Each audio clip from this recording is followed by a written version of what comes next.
Hello, everybody. My name is Boudewijn Aasman, and I'm going to be doing a talk on coding by voice using Dragonfly. I want to go ahead and say that this is not actually about the science of speech recognition and all that cool stuff. It's really more of a practical guideline and overview of the coding by voice ecosystem and the kind of tools you can use and so.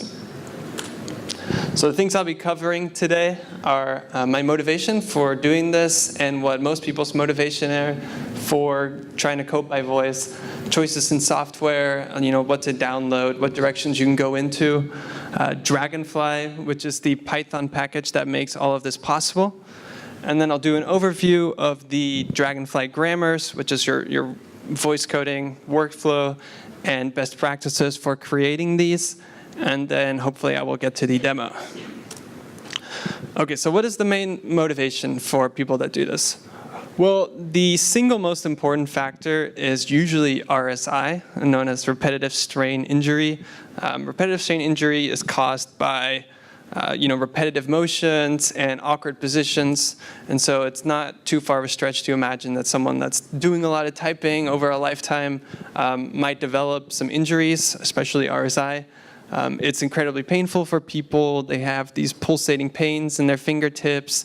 They have numbness and weakness, and it often extends to beyond their fingers even. But of course, there's other injuries too. A lot of people get arthritis or carpal tunnel, or they just have random unrelated injuries like breaking an arm, and all of a sudden they can't actually be coding right now.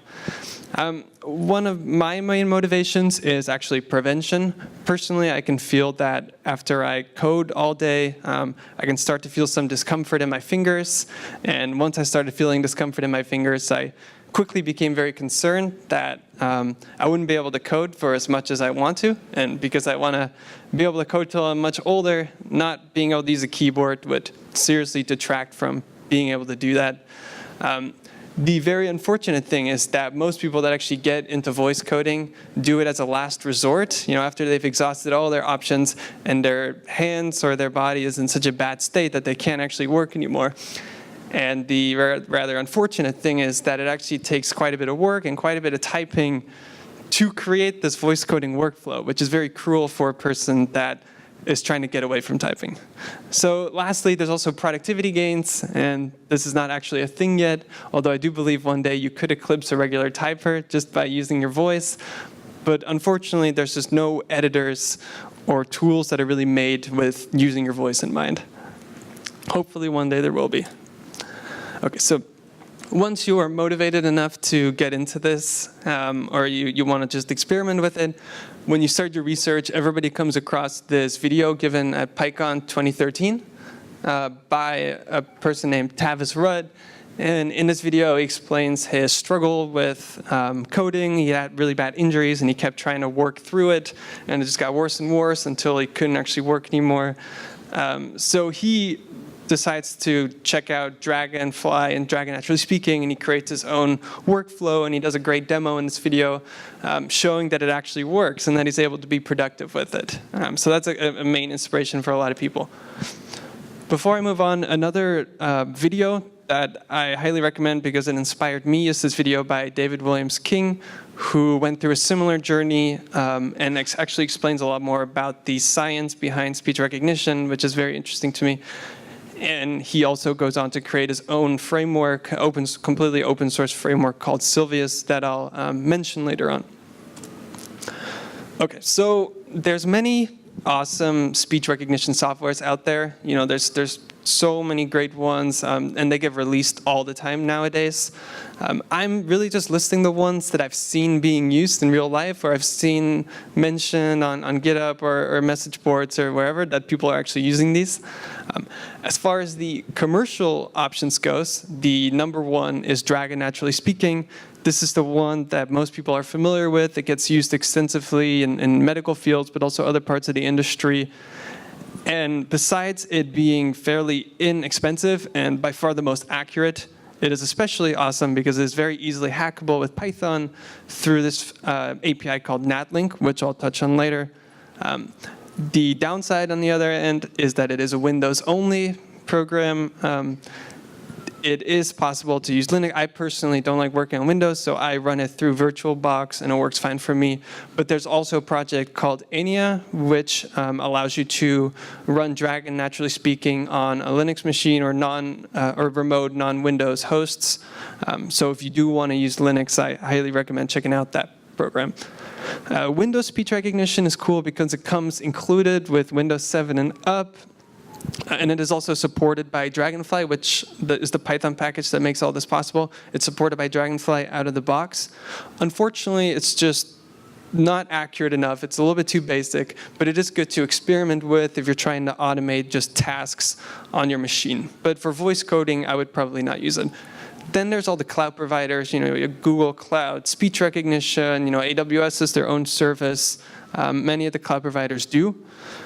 They are great. They're not quite as accurate and useful as Dragon naturally speaking, but they have a major drawback, and that is that you have to pay for the amount that you use it. On Google, every 15 minutes that you talk is associated with a couple of cents, which can really add up if you're coding all day long. There's 2 open source projects I just quickly wanted to mention. There's Caldi, which is this awesome open source speech recognition toolkit. It provides many generic algorithms, supports running on a GPU cluster, and it is very much research-oriented. There's also a great Python package called PyCaldi that wraps the C++ code base in Caldi, and many people have done experiments with this and been successful. There's also CMU Sphinx, which is a little bit more practical and lightweight than Caldi. It also provides you with a recognition engine in C and Java, and provides acoustic training models for you to train with your own set of data. There is also a Python package around the C code base called Pocket Sphinx Python that I also highly recommend check out. It's very easy to play around with and actually do some work with. Okay, so before I go on to Dragonfly, I just quickly want to mention Natlink, because Natlink is truly the piece that makes it all possible.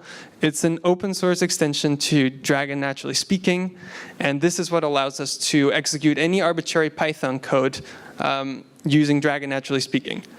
Unfortunately, it's only available on SourceForge. I personally avoid SourceForge almost always, and I prefer not using anything there, but it does get regularly maintained. People post updates to it when new Dragon versions come out, and there's a pretty large community around it. There's a couple of alternatives to Natlink. Natlink is the most popular, but there's also Talon. Talon is actually for Mac. It's also Python 3 framework, which is great. It has a lot of activity around it, and it uses the Dragon naturally speaking engine on Mac. So I would say it's probably the best modern version of this coding thing out there right now. I haven't personally used it, but it looks very promising. Sylvius is the only one I know that is completely open source and does not rely on Dragon naturally speaking. So I also highly recommend checking that out if you're interested in using it purely on Linux and not using Dragon naturally speaking. So now we get to the actual package, Dragonfly. And Dragonfly is the high-level speech framework that is built on top of Natlink. It hasn't had a commit in a couple years. I think the last one was about 2 years ago.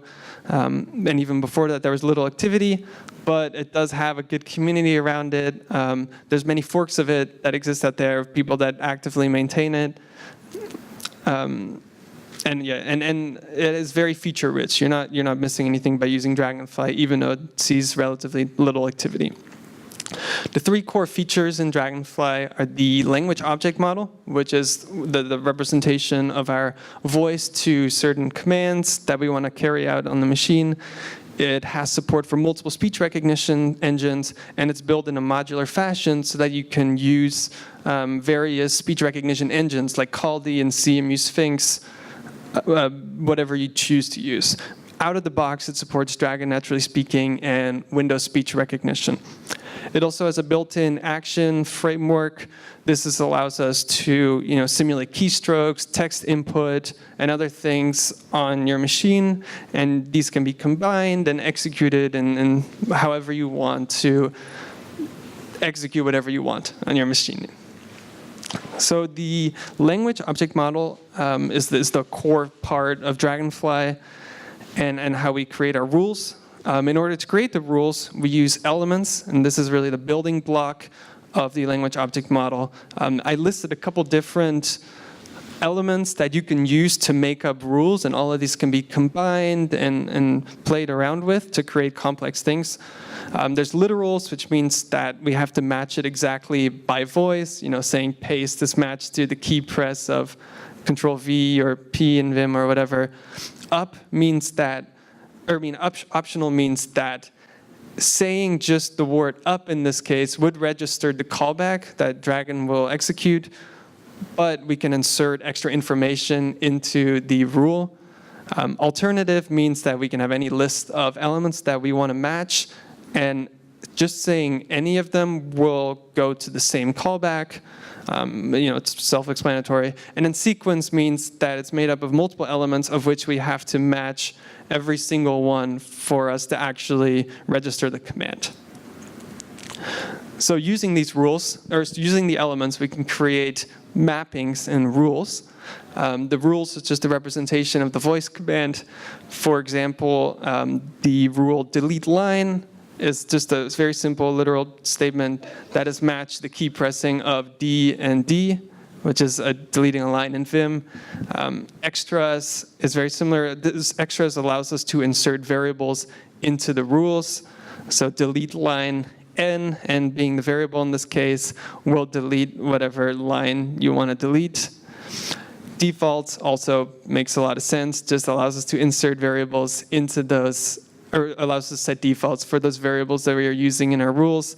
And then there's a context, and that is what the rule is tied to, what application it belongs to, and then when it will decide when it will be active. The third part of the language object model is the grammar, and this is what actually connects the Dragonfly object model to Dragon Naturally Speaking. All that the grammar object does is it compiles all the rules, it creates specific modules for rules that should be cohesively put together. It does all the boilerplate stuff for you, like loading the rules when your application starts up, unloading them when your application closes, and all the connection stuff between Dragon Naturally Speaking, Natlink, and Dragonfly. Okay, so now that we know a little bit of the basics of Dragonfly, how do we go about actually creating a voice workflow? Well, I recommend, if you're interested in this, checking out ShortTalk. ShortTalk is this language that was created in 2004 to speak to computers using natural phrases and designed to be very efficient and to talk to computers. I took an example straight from the documentation. It says, go eift by far, stroop, clam ein, choose ting twoon, snacks, echo mic, choose term par pair. If you don't know what that means, I really have no idea either until I really looked into it. What it does do is it takes a sentence, the most challenging by far, it adds an exclamation mark after the by far, surrounds it with the markup, and then puts parentheses around it. Very obvious. Personally, I enjoy using more natural language and actual words and English words that make sense to me. But many of the ideas that were said in ShortTalk still persist in many people's grammars. One of the things that still persists, for example, is using the NATO phonetic alphabet, Alpha, Bravo, Charlie, Delta, Echo, and so on. That's almost everyone uses that. I have some slight modifications just to make things faster to say or easier to say for me. The same goes for symbols. We have symbols like sem for semicolon, col for colon, cam for comma. These are all pretty self-explanatory, and they were presented in ShortTalk first and still getting used right now. Similarly, we have to think of several formatting rules. If we could just talk to our editor and code, we wouldn't need anything like Dragonfly. But unfortunately, Python comes with a lot, and every other programming language comes with lots of symbols and rules and conventions that you have to follow. So implementing things like snake example text and turning that text into example underscore text using snake case is very common, and you end up putting these macros and formatting rules everywhere to really speed up your voice coding, because you could just use the alphabet and symbols to just dictate every single character, but you're almost never going to do that. Same thing goes for upper and turning text into uppercase, camel for turning something into camel case. So a quick example, I stripped away many parts from this, so this won't actually run. It's just for demonstrating purposes. If you want to create a mapping rule, and also I just want to say Dragonfly can do a ton. This is just one part of it that I'll show because it's the most interesting, but it can do a lot more than this. But the core of it is, you're creating a mapping rule, inheriting from mapping rule, and we set the mapping attribute, which is our spec, which is what we need to recognize with Dragon Naturally Speaking, and then what action it's mapped to. So in this case, we're using the literal element up, but we also have an optional in there, and we're inserting a variable. So just saying up will go up 1, but we can say 5 up, and the key of K will be pressed, which in Vim, of course, is going up. Same thing with down. Here's an example of an alternative element. Increment and increase is mapped to the key pressing of the following, and we can combine them. So we have optionals and elements in the same rules. Another thing you can do is, for example, text. In this case, text is a variable, but it's also a dictation element. Dictation element meaning that it will fit whatever you say. So whatever you say following say, we'll just put down the text of whatever you were saying. Extras, I mentioned, is what allows you to add the variables that you use in your mapping rules. So we have an integer reference of n that can be anywhere between 1 and 100. Then we have a dictation element. Default is very self-explanatory. But where it really gets interesting is where you can put rules on top of each other to perform more complex things. So in this case, I'm creating a really simple repeat rule. So we can repeat any of these commands n times. In a compound rule, the spec is the same thing as this right here. It's just the thing that your voice has to match. And instead of using a variable like n, the variable that we're inserting is actually the rule that we've already created. So we have whatever this is, and then an optional thing that ends saying and repeat that n times. So the variable that we're inserting is the rule that we've already created, and then we have another integer reference n, which can be between 1 and 100. So saying 5 up, repeat 10 times, will move up 50 spots in your editor. The function process recognition is the function that actually gets executed when you match the spec using your voice, and the extras is what carries forward the meta information about the spec and the variables so that we can use it to execute the commands that we're mapping to. So all that is left to do is actually get the action, which is whatever this is. We see how many times we want to do it, which is our n defined in this compound rule, and then we just execute that rule n times. Okay, so I want to do a small demo in Vim. I've never done this before, like a group of people before. I've only done it like in my room in front of one other person and cats, so never in a room with this many people. So I'm just really hoping that it'll work.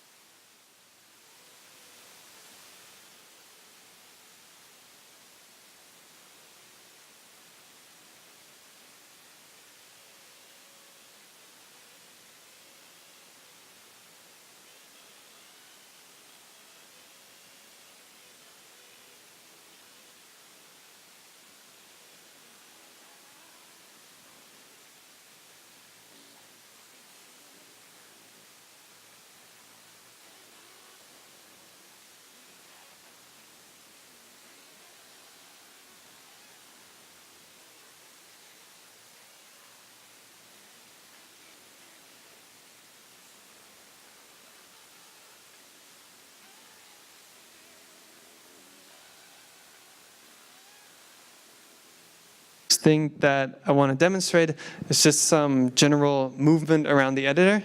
And just as a side note, I'm doing this in Vim. A lot of people seem to do this in Vim or Emacs because there's minimal mouse activity. You can accomplish almost anything with shortcuts. There's a ton of plugins available, and it's very hackable. Obviously, any other editor has tons of plugins available too. I've seen lots of people use Sublime and VS Code and whatever they want to use. So the first thing that I want to do is just some general movement around the editor, copy and pasting, going from window to window, maybe finding a specific word and then going back. Very simple.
That all made sense. Where it really gets much more frustrating and annoying is when you're actually using letters and you're dictating text, because accuracy just becomes super important and it's very annoying to miss a word.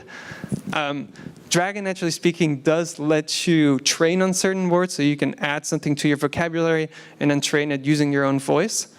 So now I'll try just like saying some letters of the alphabet, doing a print statement with some text in it, going in and out of normal mode and insert mode in Vim, and using one of those formatting rules.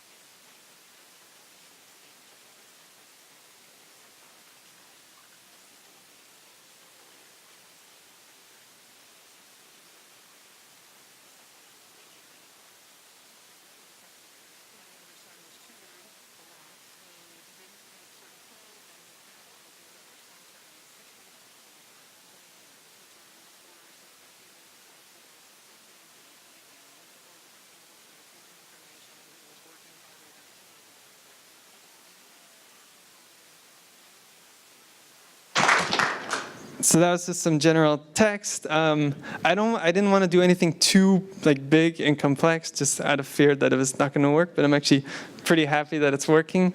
The other thing I wanted to show was just some terminal activity, like going to a directory, going out, and writing a little bit of code in IPython.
in conclusion, despite there being little to no development in years on Dragonfly and very little activity on Natlink, although it does keep being supported, doing all of this is still very possible, and many people are productive with it.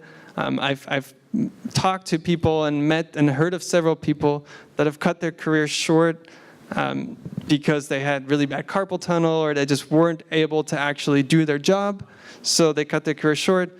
But I'm hoping that just knowing that this is available for people and that it doesn't take that much work to get up and started, and it's a relatively small learning curve, you can actually continue working before you could not.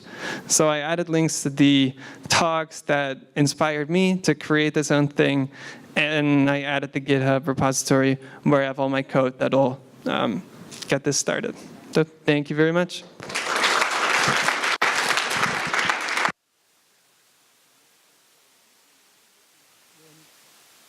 For questions? Any questions? Yes. Yeah, which of your dependencies actually have a cost? Which of the dependencies have a cost? Yeah. Does Dragon have a cost? Oh, yes. Dragon costs about, like, I think $150, $200, but it's a one-time cost per machine. But it's relatively inexpensive, I think. Any other questions?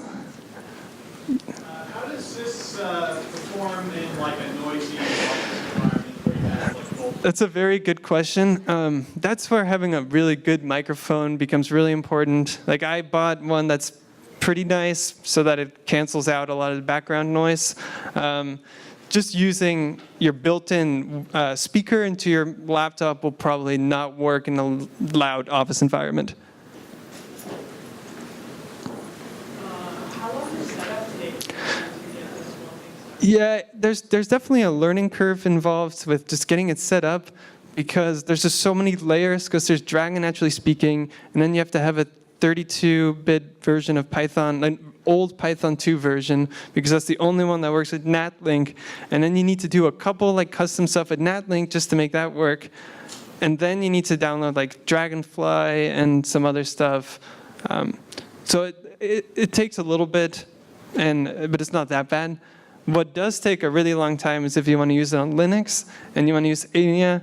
There's just a massive, massive process and tons of dependencies, and a lot of people just never get it to work.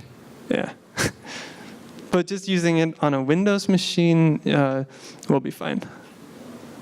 Yes? Follow-up question. I noticed that your voice changed a little bit when you were talking to people. Do you think there's like a learning curve in terms of like remembering all the shortcuts and all that? Yeah, there definitely is. I've been thinking of making like a little web app where you can just browse through all the different shortcuts and then different commands and make it easier to navigate. Because right now it's just a huge jumble of things that you kind of end up memorizing. And yeah, there's a small learning curve of just making sure that it can recognize you. Definitely. Oh.